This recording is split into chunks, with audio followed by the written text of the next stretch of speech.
Deputy CM Pawan Kalyan త్వరగా కోలుకోవాలని ఆకాంక్షిస్తూ ఏలూరులో ప్రత్యేక పూజలు చేశారు. ముంబైలో కుడిభుజానికి ఆపరేషన్ చేయించుకున్న పవన్ కళ్యాణ్ సంపూర్ణ ఆరోగ్యంతో తిరిగి ప్రజాసేవలోకి రావాలని కోరుతూ తూర్పు వీధిలో శ్రీ దాసాంజనేయ స్వామి దేవస్థానంలో తమలపాకులతో ప్రత్యేక పూజలు చేశారు.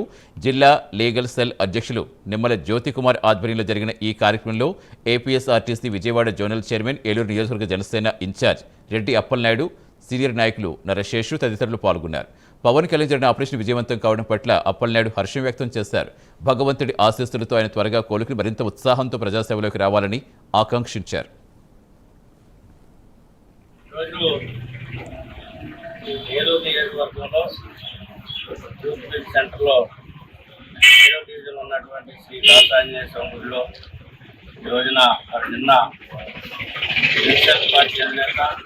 రాష్ట్ర ఉప ముఖ్యమంత్రి పవన్ కళ్యాణ్ గారు రెండు భుజాలు కూడా అరిగిపోయినప్పటికీ, గాయమైనప్పటికీ గత 10 సంవత్సరాలుగా ఆ బాధను మార్చుకొని రాష్ట్ర ప్రజానీకం కోసం, రాష్ట్ర అభివృద్ధి కోసం నిరంతరం పనిచేస్తూ మరి ఈ రోజుల్లో ఎవరైనా కానీ చిన్న గాయమైనా, చిన్న దెబ్బ తగిలిన సమస్యలను పక్కన పెట్టి ముందు హాస్పిటల్కి వెళ్తాం.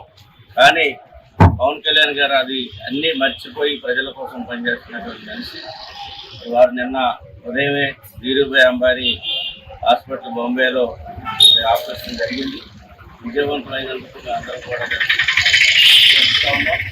త్వరగా వారు కోరుకుని మంచి ఆరోగ్యంతో ప్రజాసేవలోకి రావాలి.